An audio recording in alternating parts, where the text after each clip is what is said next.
Thanks for tuning in to another edition of Another Dolphins podcast. Week 4 is around the corner. The Miami Dolphins are hosting the Tennessee Titans on Monday Night Football. We have quarterback talk. We have injury updates. But before all of that, what's going on, Joshua Houtz? Not a lot, man. Just pick the kids up at school, and I get to come on here and we get to talk about injury news, the Miami Dolphins, and another primetime game. So, as good as we can be, right? Coming off that loss to the Seahawks. How have you been, Jake? How's your week going? It's a busy week. Josh, I have a bit of a weird question for you. You're the expert chef of the podcast. What's your go-to way of using prosciutto? Prosciutto. Normally they just crisp it up for a salad. That was always the cliche way to use it. But I know veal. I think you pound out a veal cutlet and wrap it in that veal Ooh. salt and buca, I think it's called. So it's been a little bit, but yeah, I guess my go-to would probably be the salad, but that's the cop out, and that's just kind of what I was taught. If they ever threw a mystery ingredient at me, just use it as bacon, man.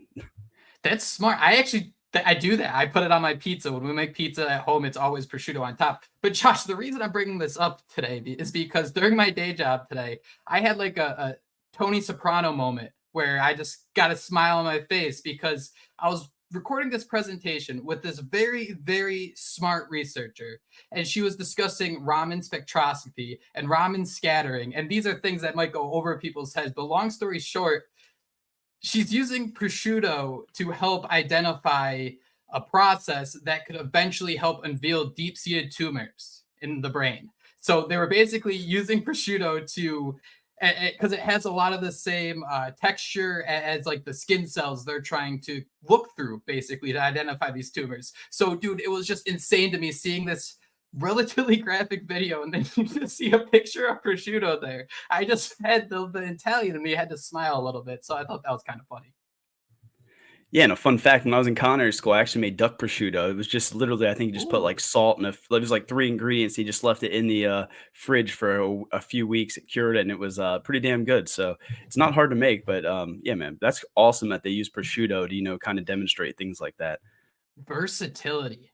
That's the best way I could describe it. A lot to get through on today's show, so I don't want to go too deep into that conversation. Josh, it's been a busy week. We kicked it off. If anyone hasn't listened yet, we kicked it off with 5 questions we cannot believe we're asking just 3 weeks into the NFL season. And then yesterday on the show, Jen Forbush joined me, a fellow Massachusetts resident Dash Dolphins fan.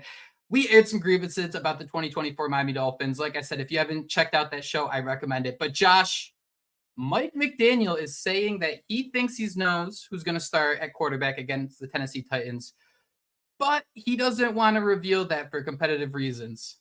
Who you leaning? Yeah, I mean, it has to be Snoop Huntley at this point, right? I mean, he can do this for competitive reasons, and I kind of, realize that is why he's doing this. That is why he's leaving the thing open, because you almost have to game plan for the entire playbook if it's going to be Skylar Thompson, where opposed to if it's Snoop Huntley, everyone knows it's going to be a little bit more simplified, that zone read style offense. But after what we saw from Skylar Thompson, after his chest imploded, after how poor he looked, come on, man, do not trot him out there. And we've seen enough of Tim Boyle. So I think we're going to be mad if it's not Snoop Huntley.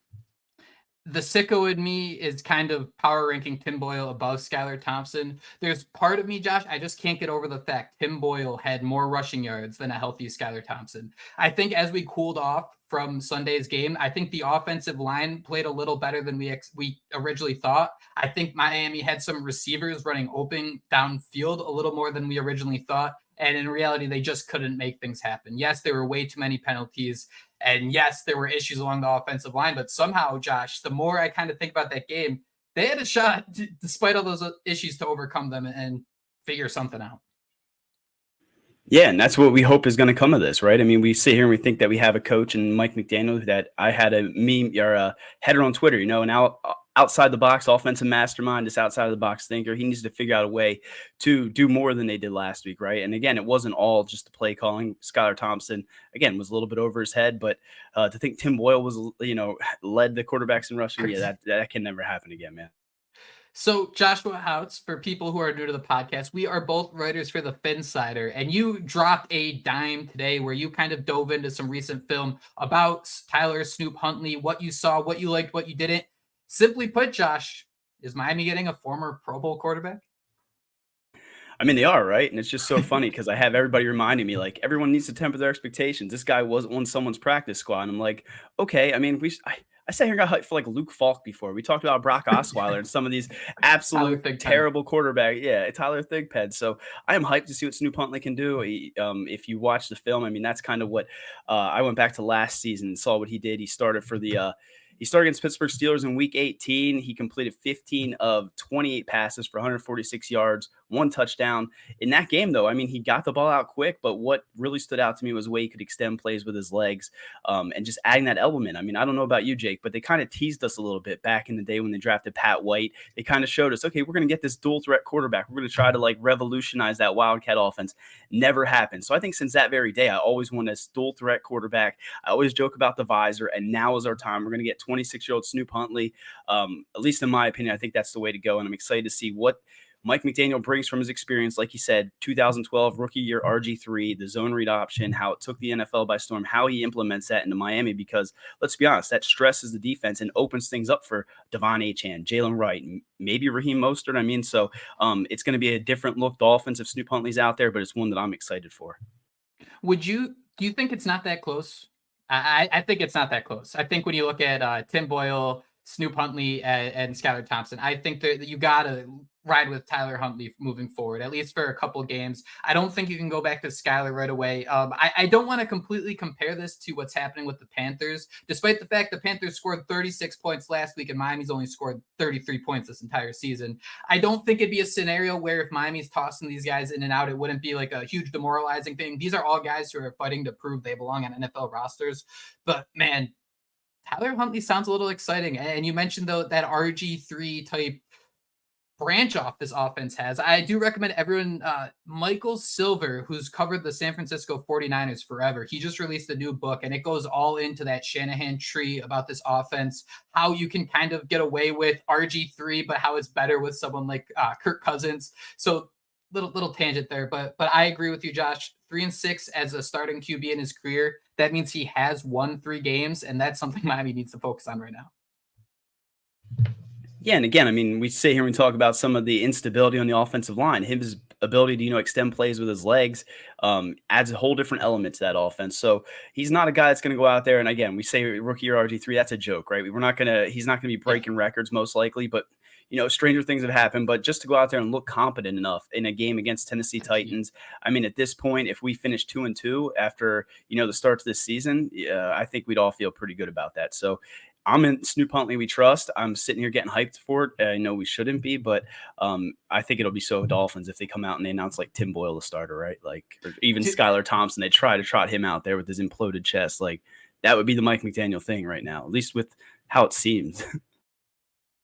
Man, that's the thing about a Mike McDaniel press conference. You kind of have a feeling you're decoding what's happening, but then when he actually goes through with something, man, it's a total disaster. The Miami Dolphins, Josh, at least at some positions, continue to scan the waiver wire and look for upgrades. How about defensive tackle? They added Neil Farrell, 26-year-old, a former 4th-round pick in the 2022 NFL Draft. Josh, the Dolphins were sniffing around a couple defensive tackles. I think it was on Wednesday, but decided to add someone from the practice squad. I don't think this is a huge, revolutionary move here, but I think it's worth mentioning when you consider 9 games with the Raiders in 2022 and then 3 games, won a championship with the Chiefs last year. Yeah, I mean, they think they swapped 6th-round picks. So, I mean, this is a guy that's only 26 years old. We know what the Dolphins have. Calais Campbell, they're relying on him, and he's how old? So to get a guy in that maybe can be depth and maybe can, maybe Anthony Weaver caught his eye or whatever it might be. We could definitely use some depth on the defensive line. So maybe we get Neil Farrell. We see the guy that had 144 tackles during his time at LSU, 7.5 sacks. I had 7.4 sacks. That's not possible. So it would be nice to have him, maybe become a depth piece there, but I don't think we should get too hyped over a Neil Farrell signing, not this early in the season. But Josh, this is what good football teams do. They scan the waiver wire. They're looking for ways to improve between the margins just consistently. Hey, let's try to improve the roster. Let's try to improve the practice squad. It's just crazy they can't do that with the offensive line. Yeah, and I almost thought you were going to go to the segue into them not going after the quarterback, right? I thought you were going to sit here and touch on how they said they weren't going to trade for a quarterback. So that's also something that came out, right, in the last few days that it was a lot of people were speculating maybe Bryce Young. I know I joked about that. I think Russell Wilson, the let's ride EEE or whatever. You saw that meme. Oh, no, people are not doing that. Are they doing that?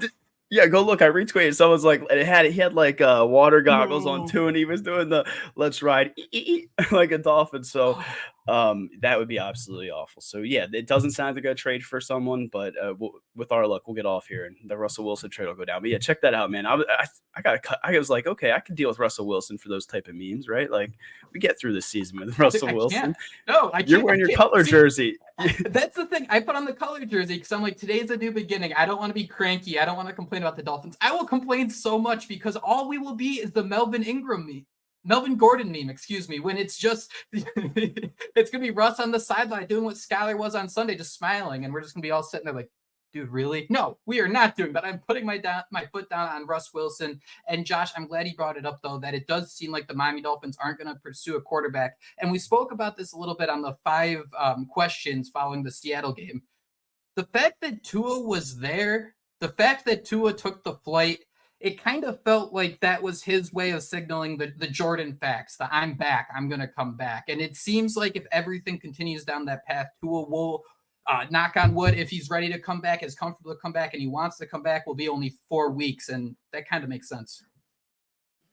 Yeah, and I think that's kind of where we're headed, right? I mean, it doesn't seem like Tua's going to hang it up. It sounds like everything's on par. And, if he just tunes out all the BS and they just go by what the doctor says, there's a very good chance we're probably going to see Tua Tagovailoa, sooner than later. But, how awesome would it be if Snoop Huntley played well enough where we're sitting here like, had him do an emergency pod. Should we start Tua this week or let him sit one more week? And that would never happen for the Dolphins. But who knows, man? I just feel like we're getting ourselves set up for that long wait Monday, getting all excited, and then we're just going to be let down. But in Snoop Huntley, we trust. It's not going to happen. Terron Armstead, it was originally reported as an eye injury. He was poked in the eye, but he is in concussion protocol. His availability for Monday is unclear, but Josh, Kendall Lamb deserves an absolute shout out. He stepped in for the Miami Dolphins. He played 41 snaps and he didn't allow a single pressure. He was solid as a run blocker as well. 40 snaps at left tackle, 1 snap at right tackle when Austin Jackson had to quickly leave the game. But this is a scenario where the Dolphins did a good job, right? You aren't expecting Terron Armstead to be there for 17 games. Kendall Lamb, you have confidence in him as a backup. And Josh, it seems like Miami has 2 paths. They have the short-term backup in Kendall Lamb, somebody who early in the season, he's going to be fresh, he's going to be ready to go. But come November and December, if there's a reason that Terron Armstead can't go, dude, I think it's going to be Patrick Paul season. Yeah, and you're right. I mean, everyone. Well, I don't know if we are, but a lot of people are, fire Chris Greer. Let's move on from this absolute disaster. But you have to give him credit where they neglected the offensive line, at least they brought back. You're going to make the YouTube comments mad. I'm just letting you know right now, dude. They're getting mad already. Yeah. So I'm tipping my hat to him for realizing that Terron Armstead was going to get hurt, that you're going to have to rely on Kendall Lamb and perhaps have Patrick Paul anchor that side. So that was the only hat tip to Chris Greer. I'm okay firing him, Jake. I told you all the time, like we fired him right back after the Brian Flores debacle. So we sat the entire thing out, and we're gonna sit the entire thing out and just enjoy this ride because let's ride, baby. I don't even want to do the Dolphin. I'm dying a little bit inside every single time you do that. Kendall Fuller, another player in concussion protocol for the Miami Dolphins. Josh, this is one to definitely keep your eyes on because the Tennessee Titans, despite Monday night being the battle of the mid, they have an absolute trio. And just because of my Homer Dynasty Football League, I'm going to say a quartet of wide receivers. I'll throw Traylon Burks in there. But DeAndre Hopkins, Calvin Ridley, Tyler Boyd, you want your CB2 out there next to Jalen Ramsey. Yeah, and Fuller's been very good. So not to have him, Storm Duck, didn't he get banged up? So he left the game, yeah. Could this potentially be Ethan Bonner's time to shine? And then, like you mentioned, man, they have very good receivers. That is not the game that you really want to step up. And then David Long is another guy that was also in the injury report, which we know this is the revenge game. We know that I don't think Vrabel's there anymore, but we know how I think he said he had like hamstring issues, and here we are. He did call this. He did say, "Oh man, I didn't put 2 together until I said that out loud." But yes, David Long was out of practice with a hamstring injury, but it sounds like he's gonna do everything he can to get out there. But yeah, man, Vrabel was right. I did not even realize that until I said it. Little Pepe Sylvia here, Josh, but is there any chance that we're undervaluing Raheem Mostert's impact on this offense? He returned to practice, and according to Adam Beasley, Pro Football Network, it seems like he's going to play after missing the last 2 games with a chest injury. Josh, I hear everyone, and I agree with everyone that says Mike McDaniel should have been running the football more over the last couple weeks, especially with the backup quarterback in. I think there's some added context there that I think is needed when you consider that 30% of Miami's rushes, the most in the NFL, went for 0 yards in recent games. On top of that, it's been very confusing that you have someone like Jalen Wright averaging 9.5 yards per carry, and they only let him run the ball 2 times. I think that Mike McDaniel has such a trust in RB1 Raheem Mostert, where I think there will be a level of comfort just along the entire offense to see Mostert back there. Yeah, and I think I kind of hinted at maybe Devon Achane was going to be that kind of guy that kind of held this whole offense all together. It seems like at least the run game and, everything that Mike McDaniel wants to do, it might be Raheem Mostert. So it would be nice to have him back. I know a lot of people have him on their fantasy team and they're, angry that he's not out there. But if you get Raheem Mostert back, again, using some of that zone read stuff, defense have to game plan. Where's the ball going, right? You have Achane back there. You have Mostert. You have Ingold out. I mean, they have so many different options. But we're saying this, and Mike McDaniel's going to come out and throw again 50 times like Caleb Williams. And we're just going to be like, damn, dude, come on. I really cannot understand the unwillingness to really let Jalen Wright be a bigger part of the game. I thought he was pretty good in pass protection last week. I mentioned the 2 carries. I mean, when you're investing that future pick in a player, especially a running back, especially somebody who can kind of just get them the ball, that's a warning sign for me right there, because I thought he played well, and this offense needs all the help it can get. Yeah, and that's why, sometimes we sit here and we just defer and we're like, okay, these guys are smarter than us. They're getting paid the big bucks, but you are wondering, why didn't you continue to run the ball? Why didn't Jalen Wright get more touches? So things like that. So, I hope Mike McDaniel can rely on that, but we'll see, man. Calais Campbell, I do not believe he practiced on Thursday, but Josh, I wouldn't worry too much about that one, just because it seems like he's always getting the vet days off on Thursdays. But that is it.